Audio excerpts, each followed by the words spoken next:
Saravá, o hino de Umbanda. Refletiu a luz divina com todo o seu esplendor. Vem do reino de Oxalá, onde há paz e amor. Se refletiu na terra, luz se refletiu no mar, luz que veio de Aruanda para tudo iluminar. A Umbanda é paz e amor, é um mundo cheio de luz, é força que nos dá vida e a grandeza nos conduz. Avante, filhos de fé, com a nossa lei não há, levando ao mundo inteiro a bandeira de Oxalá. Levando ao mundo inteiro a bandeira de Oxalá. Refletiu a luz divina com todo o seu esplendor.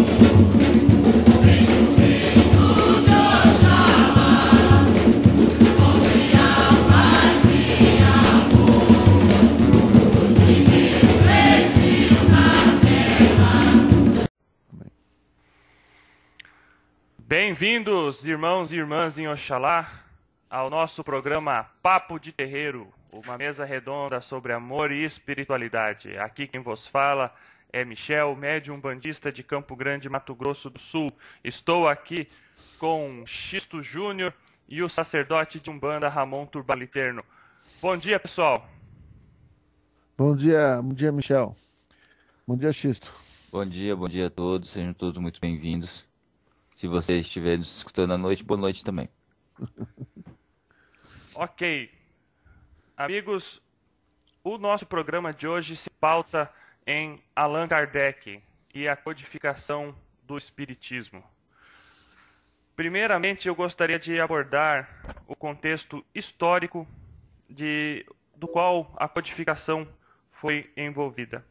Nós sabemos que a França, no final do século XVIII, ela estava passando por graves problemas de pobreza, né? As pessoas, os cidadãos franceses, passavam por vários problemas.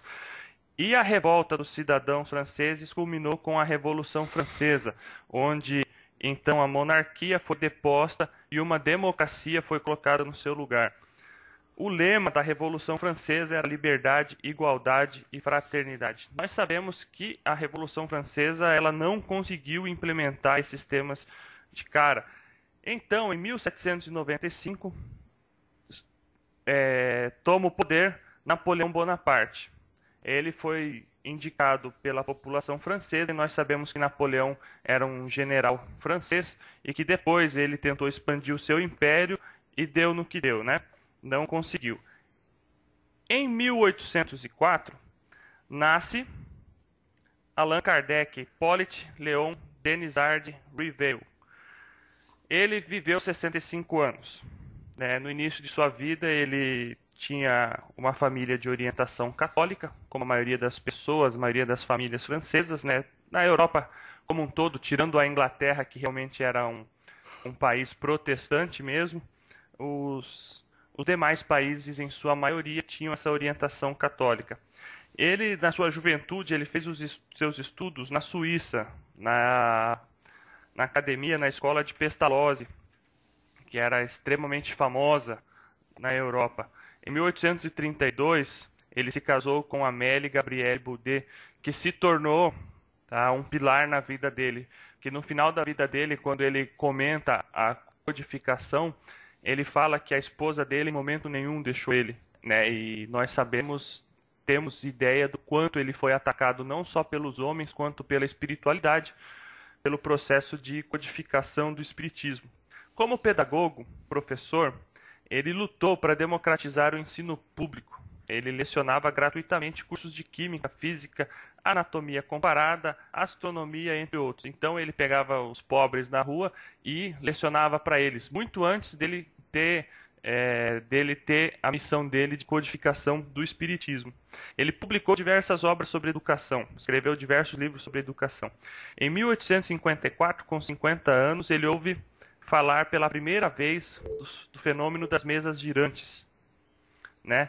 Que na realidade não começou, esse fenômeno espiritual não começou em 1854.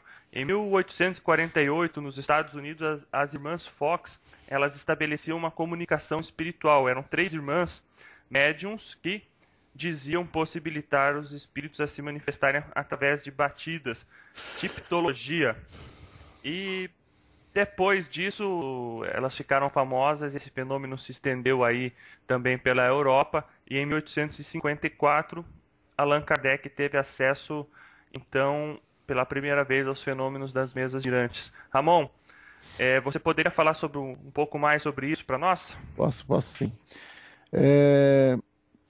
Kardec era um estudioso, um cientista. Então, quando ele foi chamado a ver aquele fenômeno das mesas girantes, ele no primeiro instante foi questionando o que estava acontecendo. E ele percebeu que atrás daquele fenômeno tinham consciências, eram seres que estavam se comunicando. E foi uma forma com que a espiritualidade teve de trazer as informações que são necessárias para nosso desenvolvimento espiritual. Eu penso sempre que na hora que as coisas são necessárias, a espiritualidade dá um jeito e faz com que a gente consiga buscar o próximo nível. Quando o Kardec se deparou com esse processo, ele percebeu que existiam seres ali e esses seres estavam se comunicando. A partir daí, ele começou a ter uma aproximação maior com esse processo.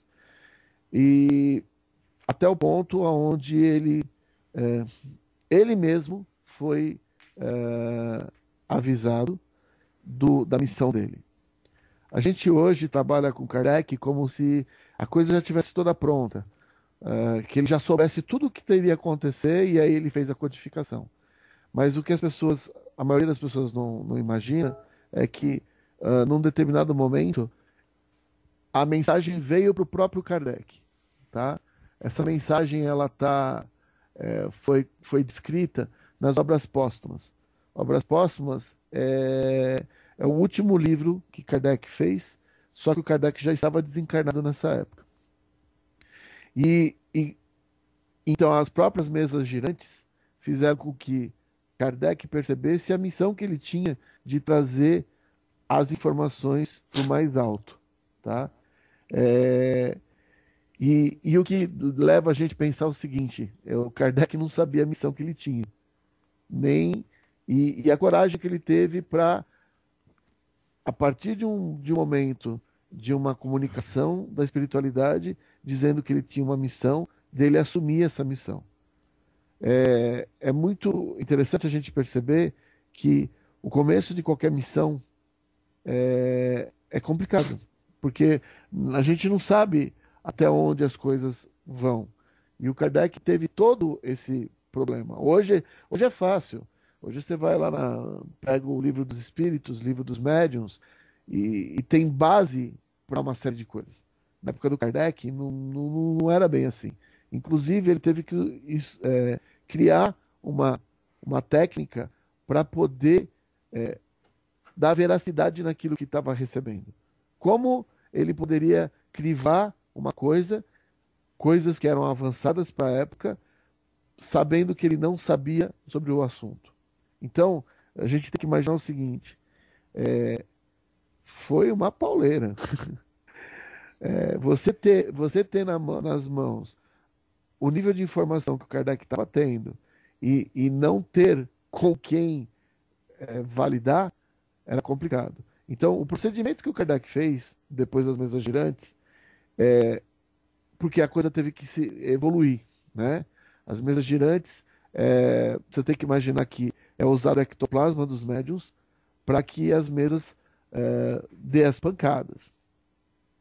Numa segunda fase, eles começaram a usar o que eles chamam de cestas de bico. São cestas de vime, com bicos de pena na ponta, e ficavam em cima de ardósias. E aí elas escorregavam e o médium também precisava muito menos ectoplasma para movimentar aquilo do que uma mesa, né? Até o momento que o Kardec pediu para os médiuns começarem a tentar psicografar. Nos últimos livros, os médiuns começaram a psicografar, como a gente conhece hoje, né? Pegando uma pena e tendo a psicografia. Então, foi uma evolução até técnica dos espíritos em relação a isso. Primeiro teve as mesas girantes, você imagina a quantidade de ectoplasma para poder fazer aquilo funcionar, né? Depois as mesas de bico, que eram cestinhas de vime, ardósia e uma pena na ponta. O primeiro livro do Kardec foi escrito desse jeito, com as penas de bico. E uma outra coisa que não se aborda muito, né?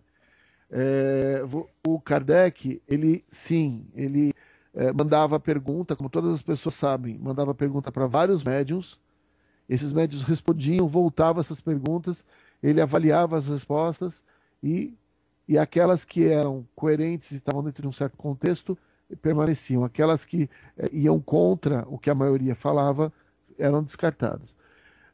Só que tem uma coisa, o que as pessoas também, poucas pessoas sabem.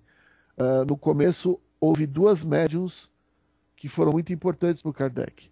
Duas meninas, uma de 16 e uma de 14 anos, a Caroline e a Julie Bowden. Através delas veio o primeiro livro da codificação. E aí, com o livro na mão, já passado por essas duas médiums, houve uma terceira médium que ajudou a fazer direcionado, um trabalho de verificação do livro inteiro. Tá? Então, se a gente for parar para pensar, a mediunidade estava junto do Kardec. O Kardec em si não era médium. Tá? O Kardec estava numa posição de aquela que ele veio na encarnação, de um cientista, aquele que analisa os dados que vêm e sabe o que está certo e o que está errado dentro dos conceitos, né? E lembrando bem isso, que na época do Kardec, nós, como o Michel comentou, nós estávamos saindo de um problema muito sério na Idade Média, né? E aí quando você entra, porque a gente sabe que no movimento espírita tiveram livros queimados em praça, por causa que era uma coisa muito nova naquele momento, né? Uma outra coisa que eu gostaria de comentar com vocês é que nessa mesma época você tinha a Madame Blavatsky, que ela fez a teosofia, ela desenvolveu a teosofia, ela trouxe muitas informações da Índia e muitas das coisas o Kardec teve acesso também. Então algumas coisas que a gente hoje ouve sobre karma, ele veio através das informações hindus, né? Que é uma questão de causa e efeito. Karma não é uma coisa negativa. Se você faz um movimento positivo para o universo, você tem um efeito positivo. Se você faz um efeito negativo no universo, você vai ter a causa negativa, você vai ter o efeito negativo. Tá? Então, esse conceito de karma que hoje vem para a gente, às vezes vem deturpado, dizendo que karma só é uma coisa negativa. Karma é aquilo que eu carrego. Não, todas as coisas positivas que eu faço também são karma. Isso. E nesse contexto, Xisto, da missão de Allan Kardec, nós sabemos a dificuldade que é a gente elaborar qualquer tipo de trabalho que leve a espiritualidade, o amor às pessoas.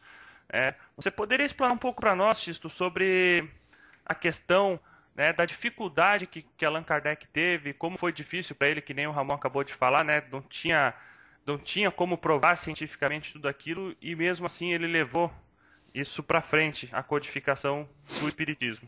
Então,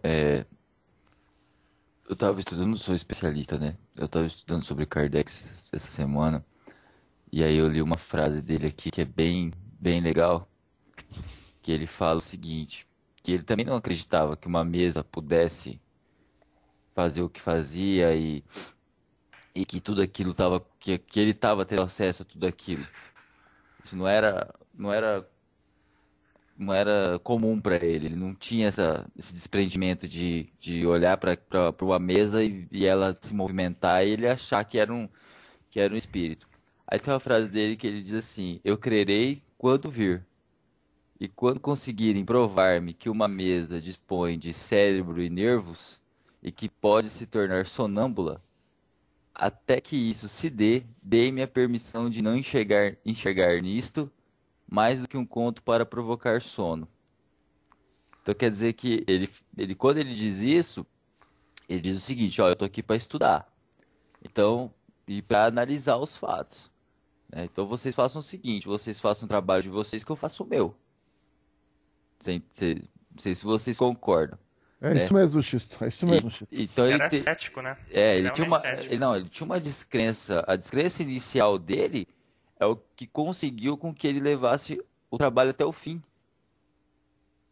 Porque Kardec nunca chegou pro médium, bateu no ombrinho do médium e falou assim: Nossa, que mediunidade linda que você tem. Você entendeu? Ele nunca fez isso. Ele simplesmente chegava e falava assim: Então, tudo bem, estamos daqui, vamos começar, né? Sem dizer nada, sem dizer pro médium que ele era XYZ, né? Para você ter uma ideia, Kardec ele viajou a França inteira participando de várias reuniões e sem nunca elogiar, nunca levantar o médium, o ego do médium. Ele só queria saber quem era que estava comunicando e não em quem estava sendo comunicado. Então, Kardec, essa descrença inicial dele é que possibilitou que ele não se envaidecesse e conseguisse chegar ao trabalho dele até o final, num momento muito difícil da Europa, num momento muito difícil para toda a nação francesa. Então ele segurou muito a onda dele para poder fazer esse trabalho até o fim, viu? Não foi muito fácil, não. Sem contar também que você pensa comigo, o Ramon também vai poder falar melhor. Eu tenho uma menina de 16 e uma menina de 14 anos que são médios, né? Que vão me ajudar. Então ele pensou assim, pô, eu posso usar essas meninas para me ajudar. Mas pela cabeça dele também se passava, pô, mas são crianças. Uma tem 16 e outra tem 14 anos, né? É. Será que elas não estão sofrendo também com esse tipo de abalo? Esse abalo energético ou esse abalo mediúnico? O que que eu posso fazer para ajudar essas crianças, né? O que eu posso fazer para minimizar o sofrimento delas? Até que Poxa. ele se depara que ele não pode fazer nada, né? Mas o Xisto está com a razão, porque as irmãs Fox elas foram muito assediadas lá nos Estados Unidos. Inclusive, o Kardec fez de propósito de não levantar muito o nome dessas duas médiums. Elas tiveram uma vida tranquila por causa disso. Mas a gente que fez a gente que pesquisa, a gente sabe, e a gente que vive espiritualidade sabe que informação de alto nível vem dos mentores. Sim, Aqui na Terra, a gente tem acesso restrito a informações. Muita coisa que a gente chega a nós, chega através dos mentores. E uma coisa que eu gostaria de deixar, eu acho que uma dos maiores pontos que Kardec deixou para a gente foi, primeiro, ele entender que ele tinha uma missão e ele teve que abraçar essa missão, né? Segundo, é que como a gente pode receber informações da espiritualidade e crivar essas informações quando a gente não conhece a matéria. Porque foi isso que aconteceu com o Kardec. O Kardec não era um espiritualista. O Kardec não acreditava em nada dessas coisas, como o Xisto acabou de falar. Então, existe técnica para fazer isso e o Kardec foi uma das pessoas que mostrou para a gente. Se tem uma entidade na sua frente te passando informação, é responsabilidade sua saber se aquela informação que está vindo para você é coerente ou não. Aí entra na questão da fé raciocinada, né, Ramon? Fé raciocinada. Então eu acho, pessoal, que assim, a gente fala de Kardec como se tivesse tudo pronto. E não, ele era humano, ele era que nem eu e você. Como assim, Ramon? Ele era que nem eu e você, tinha as dúvidas. Ele se chamava Allan Kardec. Na época, tanto é que teve que ter outro nome. E a história desse nome também é muito legal, né? Sim, As pessoas acham assim que o Kardec chegou um dia e falou assim: Ah, tô aqui escrevendo um livro. Eu sou muito conhecido no mundo científico aqui da França. Se eu for falar de espiritismo, for falar de comunicação de espíritos, meu nome vai cair por terra como cientista. Ah, vou escrever aqui Allan Kardec. Foi assim, não, gente. O Allan Kardec, esse pseudônimo dele, ele foi dito a ele por um espírito, o amigo dele. um espírito que se comunicava, que se autodenominava Z, né? Zeus X, alguma coisa assim. E falou pra ele, ó, a gente viveu junto aí um tempo atrás aí na Galias, lá nos Galícias, né? Uma existência interior sua aí, e você chamava Allan, eu te chamava de Allan Kardec, né? E assina esse nome aí agora que eu vou te ajudar na sua missão. Foi assim, sintetizando o que foi dito, né? E o nosso amigo Denizar aí ficou tão surpreendido com a revelação, né? Falou, não, tudo bem. Vamos daqui pra frente, a gente só vai assinar como Allan Kardec. O que que acontece? Assinando como Allan Kardec, é óbvio que ele ajudou muito, né? Porque a perseguição demorou um pouco para chegar nele, né? Porque É, ninguém sabia quem que era Allan Kardec. além disso, nós temos que deixar claro que a espiritualidade ela é o mais próxima possível da perfeição, né? Que perfeito é só Deus. Então, todos nós, inclusive a espiritualidade, não somos perfeitos. Mas quando um grande plano como esse, que é o plano da codificação do espiritismo, ele vem do plano astral para o plano material, vejam bem como foi que a espiritualidade ela agiu para que pudesse a mensagem ser codificada para os seres humanos de uma forma coerente, de uma forma que tecnicamente, de forma acadêmica, pudesse ser aceita pelas pessoas. Allan Kardec era um cientista, professor, pesquisador, e além disso, nós tivemos o caso das duas médiums, as irmãos Browning, com 16 e 14 anos. Nós temos que pensar que Jesus Cristo disse, né, deixai vir a mim as criancinhas, porque delas é o reino dos céus, os puros de coração.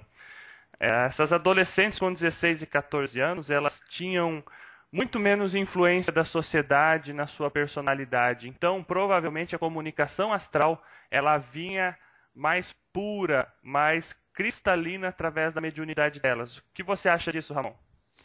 É verdade, e se vocês quiserem se aprofundar, nas obras póstumas eles têm narrativas disso.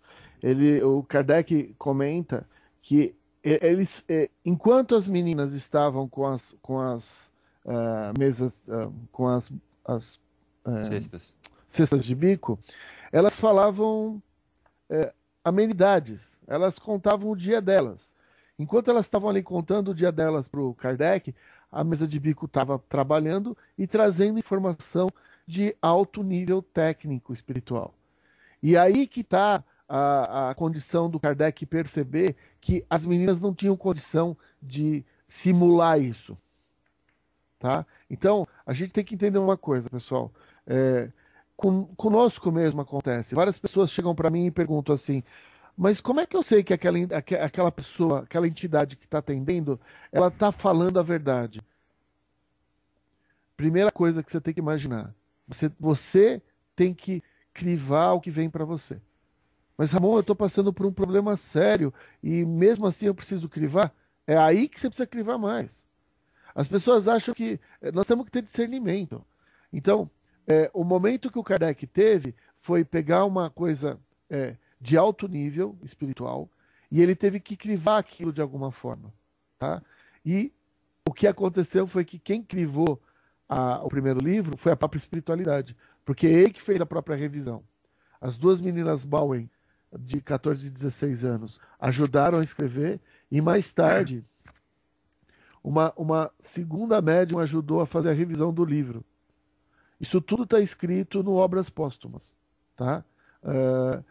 E o que eu acho assim importante as pessoas perceberem é a evolução da espiritualidade, a evolução técnica da espiritualidade só vem da informação dos mentores para a gente.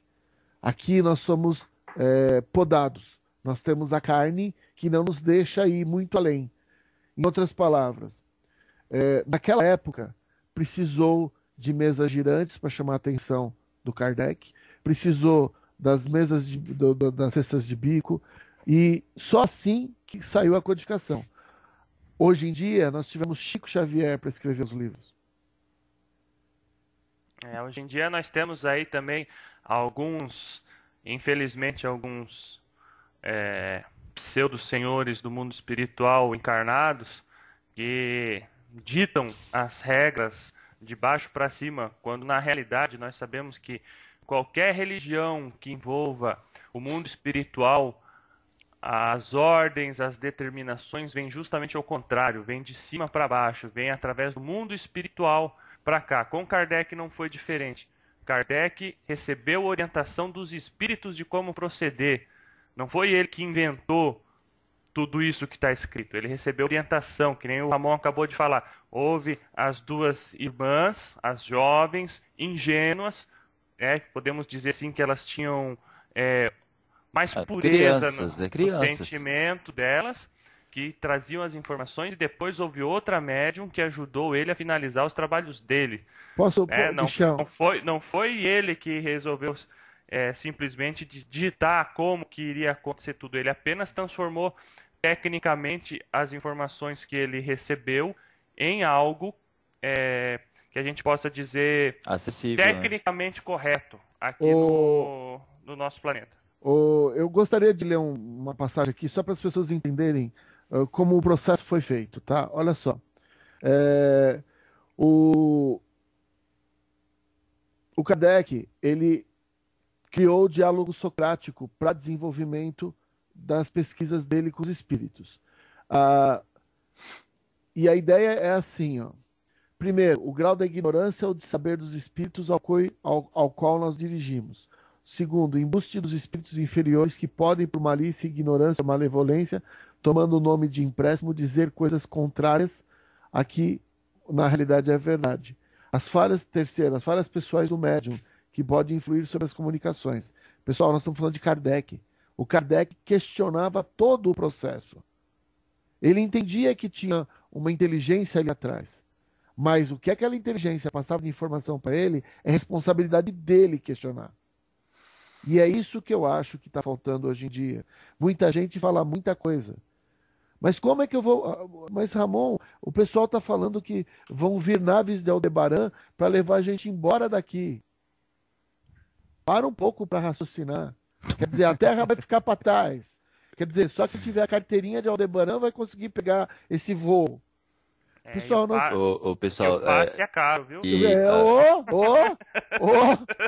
E até só saindo um pouco da espiritualidade, gente, Aldebaran é uma estrela, né? Pensa bem, né? O negócio de touro, né? O negócio pega fogo. É uma estrela, o negócio pega fogo. Você vai viver lá? Porque o cara tá achando que ele vai sair da casa dele, vai pôr um terno. Quando o terno vai pegar uma nave e vai sair. Aí fala assim, bom, eu vou para Aldebaran. Pessoal, o que eu penso é o seguinte: nós somos responsáveis por aquilo que a gente aprende. Então, e não falei para mim assim, não, mas espera aí, nós estamos aprendendo uma coisa, como é que eu consigo crivar isso? Eu sempre digo, e pelo menos eu penso dessa forma, você precisa checar se aquilo é evolutivo. Boa. Se você crivar aquilo, que foi o que no final o Kardec acabou fazendo. Porque, olha só, trazer uma matéria nova para a Terra, vindo do espiritual, é uma missão dificílima. E ele conseguiu fazer a missão que ele teve que fazer. Tá? E aqui nós estamos vendo que muitos espíritos inferiores interferiram. E ele teve que, não, isso não vai, isso não vai, isso vai. Então eu acho assim, pessoal, nós estamos falando de Kardec não no passado. Nós estamos falando de Kardec para cada um de vocês que está ouvindo o programa agora perceber que a dificuldade que ele teve é a mesma que a gente tem hoje. Que é, temos que ter contato com a espiritualidade. Porque sem esse contato, a gente vai ficar parado no tempo. Agora, temos que questionar o que vem da espiritualidade. A gente não tem que aceitar o que vem da espiritualidade porque, olha, o espírito XYZ é um espírito de alto nível. Então, o que ele falar, pessoal, nós temos que ter fé raciocinada. E fé raciocinada, que Kardec veio trazer para nos ensinar, é assim: não importa quem esteja falando, importa o que está falando. Se um preto velho nos fala alguma coisa edificante nas palavras simples dele, aquilo tem luz. Se um doutor me falar alguma coisa em palavras pomposas que eu percebo que evolutivamente não é de nível, não é porque ele é doutor que eu vou ouvir o que o cara está falando. Tá, pessoal? Então, é nossa responsabilidade. Vamos deixar o trabalho dos mentores para os mentores. O nosso nós somos seres racionais. A gente precisa entender o que a gente quer da nossa vida, entender que amor e fraternidade é necessário para um trabalho espiritual, e através disso a gente precisa buscar a nossa evolução, que não é só lendo livro. A gente tem que conversar com os mentores. A gente tem Legal. que se aprofundar. Tá, pessoal? Isso aí. Assim, é o que vibra no meu peito, é o que eu sinto falta. E quando eu sinto falta, eu vou lá na minha gira, sento do lado do preto velho e converso com ele, converso com o caboclo, converso com o guardião. E quando vêm os seres, os médicos, para passar informação, converso com eles. Porque, pessoal, a gente precisa de informação do espiritual. É inconcebível a gente cortar a nossa relação com a espiritualidade. Tá bom? Só para deixar claro, né? O tema de hoje não é relacionado à Umbanda, mas as pessoas elas têm que compreender que o arquétipo apresentado pelo espírito não significa evolução nem atraso cultural ou espiritual. O caboclo, as pessoas confundem caboclo com índio. Na realidade, caboclo, se nós pegarmos no dicionário, caboclo significa aquele que é simples. Então, quando as entidades elas se manifestam pelo arquétipo, pelo modelo de caboclo, elas se manifestam de uma forma simples para falar para os simples. Porque o próprio Dr. Bezerra de Menezes se apresentava como preto velho e preta velha em terreiros de Umbanda. Ou seja, não adianta ele vir com palavras de médico para falar para pessoas humildes. Ele precisa se expressar de uma forma que a informação seja compreendida por aquele consulente que ali está na frente dele. Então, ele assume uma forma, ele assume um arquétipo de preto velho para falar com simplicidade para a pessoa que está ali. Então, nós temos que compreender que a espiritualidade ela está muito à frente de nós. Tá muito, quando a gente fala muito, séculos à frente de nós. Então, tudo que vem deles, desde que venha através de um terreiro ou de um centro espírita, que os médiuns eles tenham uma vida regada em ética, em correção, não se desviem do seu caminho, as informações que chegam são informações boas. Tanto é que o Ramon falou aqui, né? Cabe a nós decidirmos, que nem eu li esses dias atrás, aliás, nem vi no programa do Gero Maita, que ele falou assim, tinha um casal de amigos que foi num terreiro lá em São Paulo, né? E disse, não, o terreiro é super famoso, o terreiro é isso, o terreiro é aquilo. Chegando lá, ficaram 5 minutos, foram atendidos e foram embora, com a cara fechada. Aí o Gero perguntou para eles, mas o que foi? Eu cheguei para ser atendida pela entidade, a entidade falou, você veio aqui atrás de um homem, eu vou te dizer que nos próximos 6 meses você vai encontrar o homem da sua vida. Ela virou para a entidade e falou assim, sou casada há 5 anos com o homem da minha vida.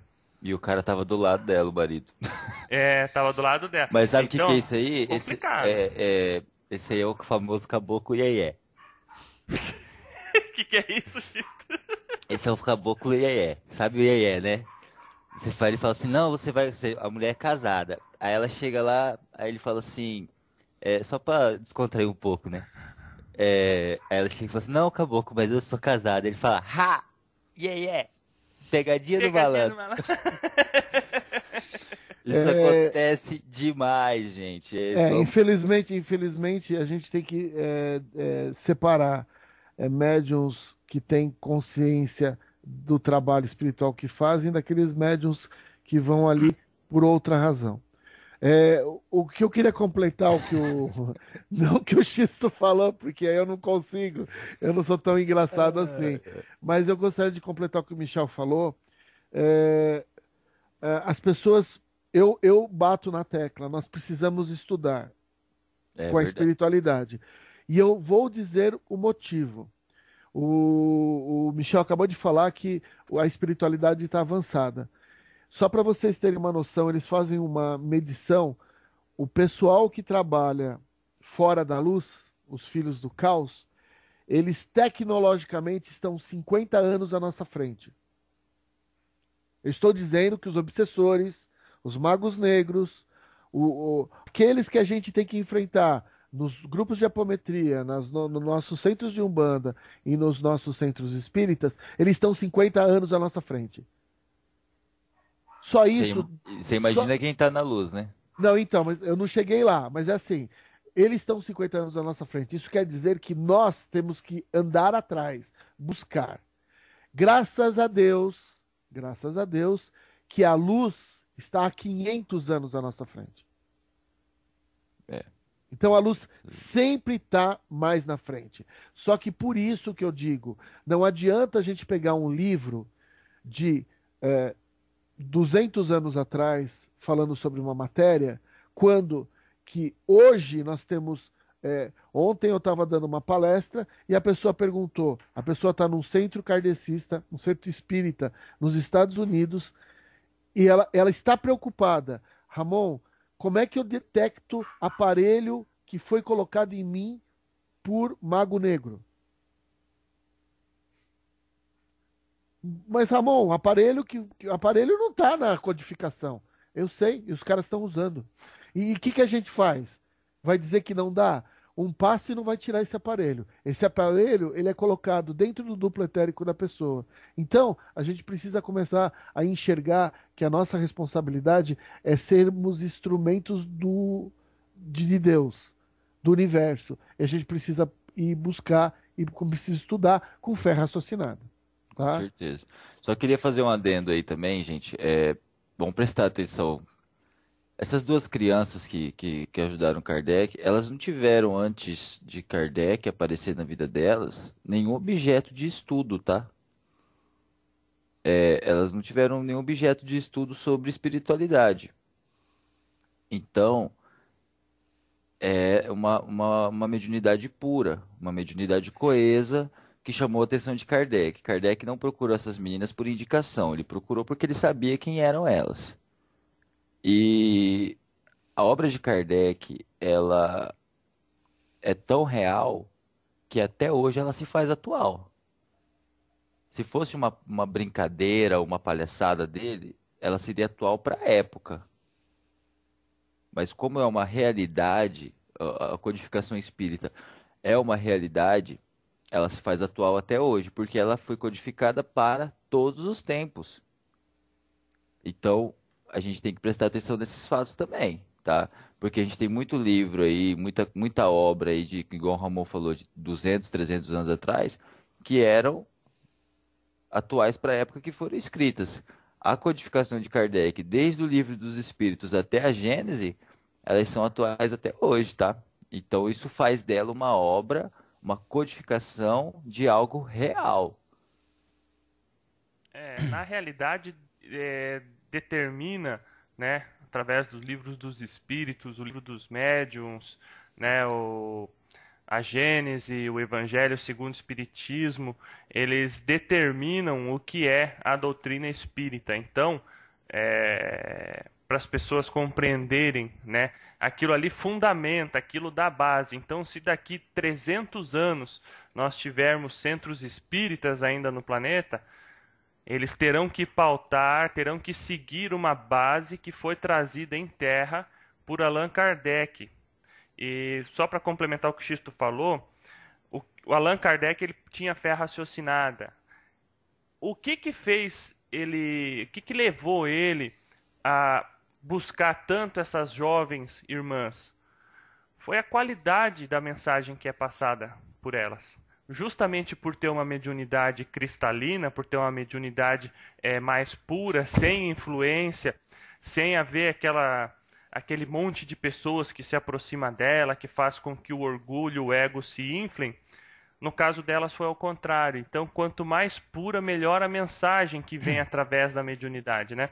Então, Allan Kardec, cientista, ele concluiu que se eu continuasse o trabalho com essas duas médiums, o nível do nosso trabalho, o nível da codificação seria maior do que se, por exemplo, ele procurasse outros médiums de 50, 60 anos que ficaram famosos por causa das manifestações espirituais. Então, para ele, em termos de trabalho, em termos de ciência, muito melhor utilizar essas duas irmãs do que pegar alguém que já tem uma personalidade forjada, já com os vícios, né, da carne e do período em que a codificação ocorreu. Isso aí. E só, Bom, gente, sim, pode falar, só Xisto. para a gente não vai adentrar muito nos temas dos livros, tá? Mas vamos ordenar os livros aqui.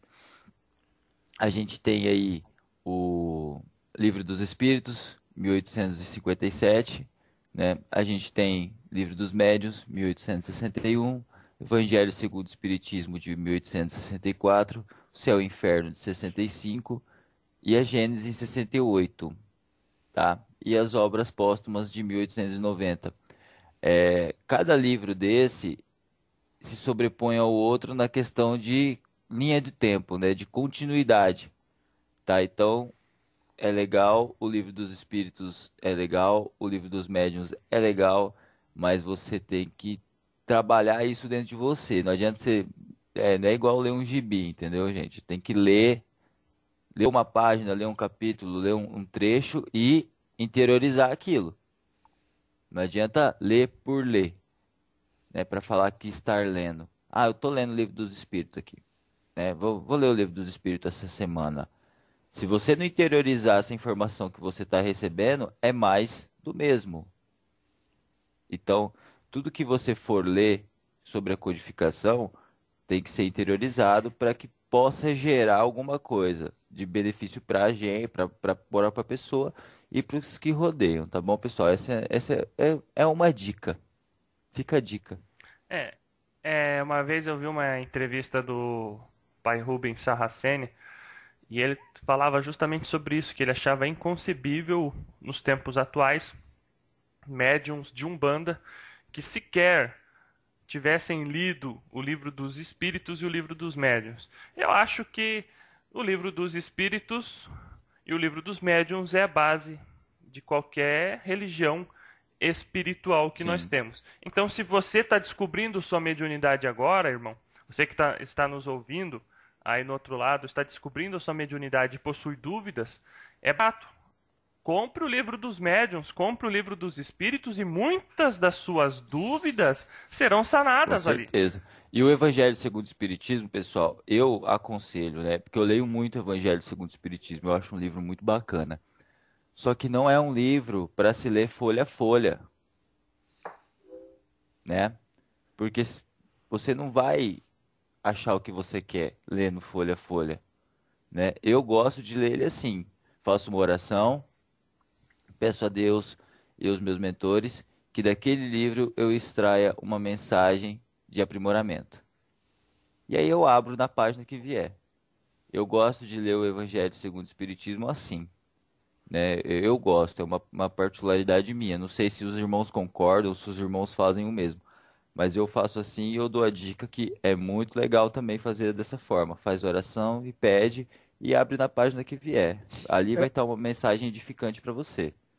Xisto, na realidade isso é muito bom fazer porque é o que a intuição da espiritualidade quer que você ouça naquele momento. Justamente. Naquele momento da sua vida é importante. Não adianta você estar lendo se naquele momento da tua vida você precisa ver a última página. E É verdade. normalmente quando a gente é intuído pela espiritualidade acontece isso. O livro cai, fica marcado na última página. Teu filho te entrega para você falar, pai, leia aqui para mim e está na última página. Então eles mandam os anjos deles passando para a gente a informação. E essa forma com que a gente faz aí de abrir na página que vier é uma forma que me ajuda muito a trazer informações até para quem está nos ouvindo, né? Porque nessa manhã mesmo eu fiz o mesmo, né?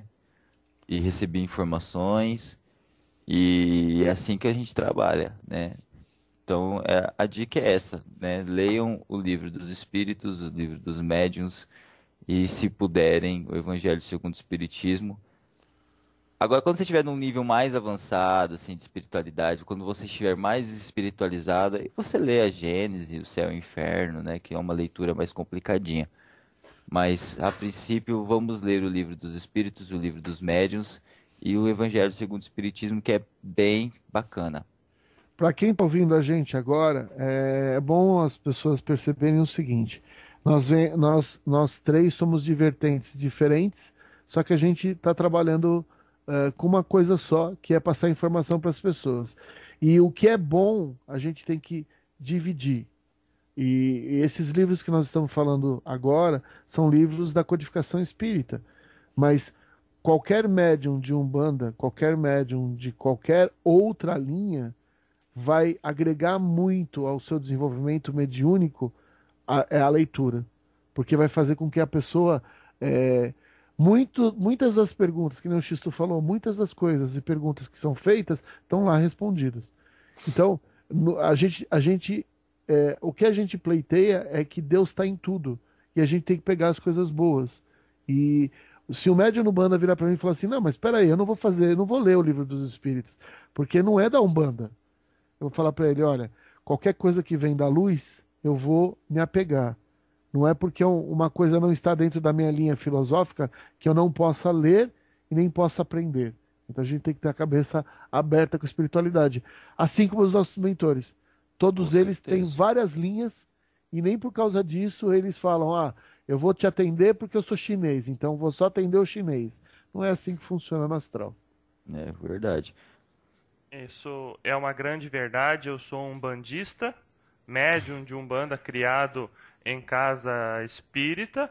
Realizo semanalmente o Evangelho do Lar na minha casa. Acho extremamente edificante, fortalece a proteção astral no ambiente da minha casa, você praticar o Evangelho no lar. Não faço atendimento espiritual em casa. Tem que ficar claro que Evangelho no lar é uma coisa, você fazer incorporação para atendimento de pessoas na sua casa é outra. Isso eu faço quando eu vou ao terreiro. Daí a gente bate a cabeça no altar e o guia espiritual incorpora no nosso aparelho e faz o trabalho de atendimento às pessoas que lá vão em busca de ajuda.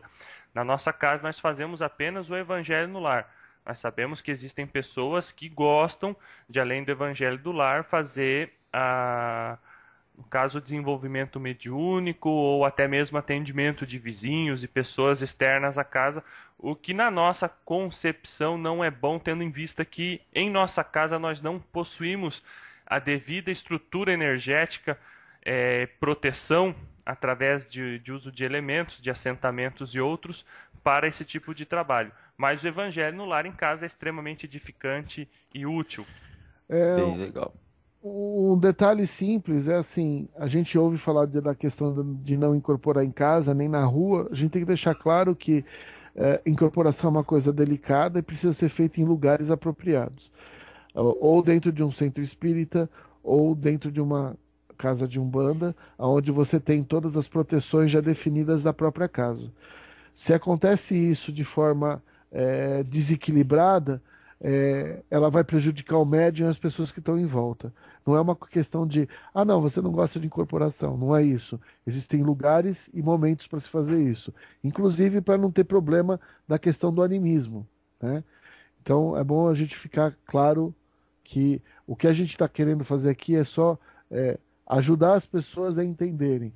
Incorporação ela tem que ser feita no lugar correto, onde precisa ser feito. Tá bom? Só dando um adentro a isso. A incorporação ela vai ocorrer no momento necessário, tá, gente? Por exemplo, se você está na sua casa, aconteceu comigo aqui, meu filho começou a passar mal no ano passado, começou a ficar mal era 11 horas da noite, teve diarreia e começou a ficar mal. Eu fui, estava dando banho nele depois da diarreia e em seguida veio, o preto velho encostou, falou assim, vai lá, põe a tua camiseta branca, põe uma bermuda que eu vou descer. O preto velho desceu, benzeu meu filho e pronto, aconteceu. Às vezes o caboclo vem em casa, conversa com a minha esposa no dia do evangelho no lar, mas não é feito atendimento, tá? Assim como a gente teve casos, a mãe do Xisto é minha mãe de santo, minha sacerdote, é quem cuida da minha mediunidade.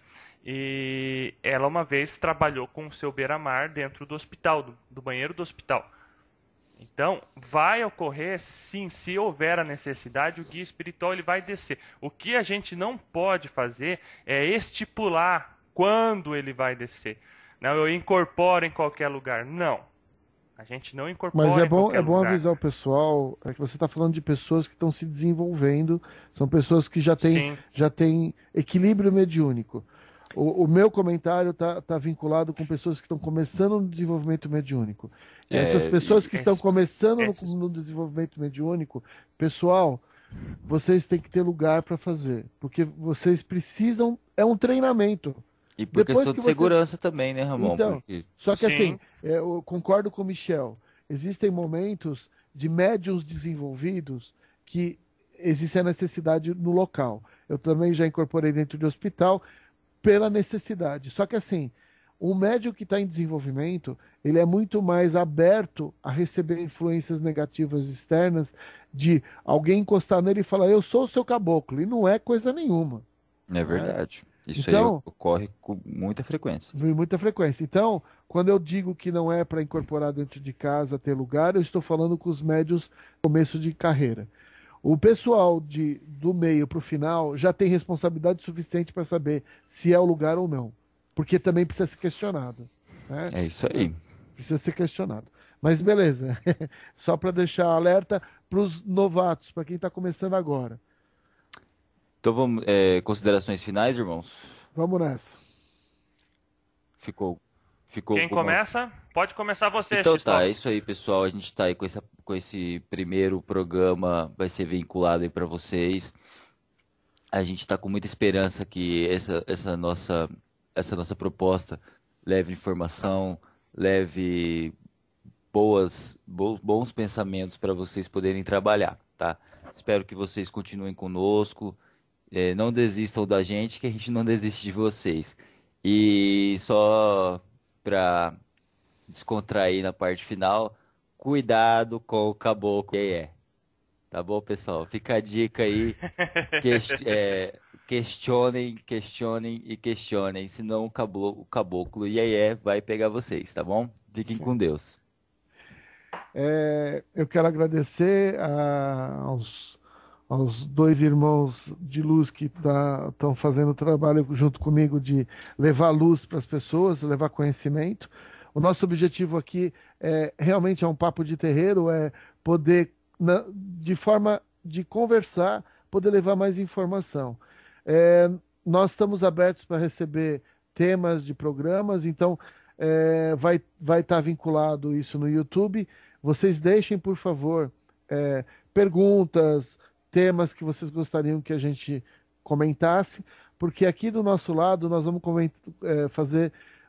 trazer muito da espiritualidade para vocês, e de uma forma universalista, de uma forma a acrescentar. Esse é o nosso objetivo. Por isso que a gente está trazendo hoje o programa sobre o Kardec, né, o início do Espiritismo.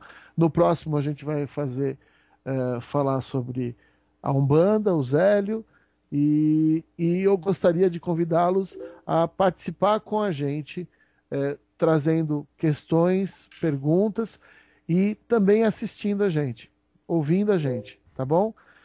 Muita luz, muita paz e que saibam que é muito importante vocês trabalharem na luz, porque a gente precisa de ajuda de todos. Se um dia nós queremos que a nossa terra se sutilize, nós precisamos começar agora, fazendo cada um o seu trabalho de formiguinha, mas o trabalho de ajuda ao próximo, com amor e fraternidade. É isso aí. Muita luz. Bom, irmãos, eu gostaria de agradecer a Deus primeiro, né, por ter permitido, ter iluminado tanto a nossa vida, ter conhecido o Ramon e o Xisto já. O Xisto já é amigo meu há mais tempo, já é amigo há 10 anos aqui em Campo Grande. O Ramon conheço já tem uns 3 anos. Nossa labuta de escrever textos, né, no Facebook e compartilhar com as pessoas. Quero convidá-los, irmãos, a curtirem a página do Ramon, o Eterno Aprendiz Espiritual, no Facebook. O nosso grupo Umbanda Brasil no Facebook. A página desse programa, que é o programa Papo de Terreiro, que em breve, muito em breve, vai estar no ar. Inclusive, o programa vai ser compartilhado lá também. No nosso canal do YouTube, gostaria de desejar a todos uma ótima semana. Gostaria de pedir que Oxalá abençoasse cada um de vocês. Na semana que vem, nós estaremos voltando com o tema Zélio de Moraes e o Advento do Caboclo das Sete Encruzilhadas, para fundamentar Espiritismo e Umbanda. E a partir de então, nós iremos tratar dos assuntos mais diversos do nosso programa. Fiquem com Deus, que Oxalá abençoe a todos. Um abraço. Valeu!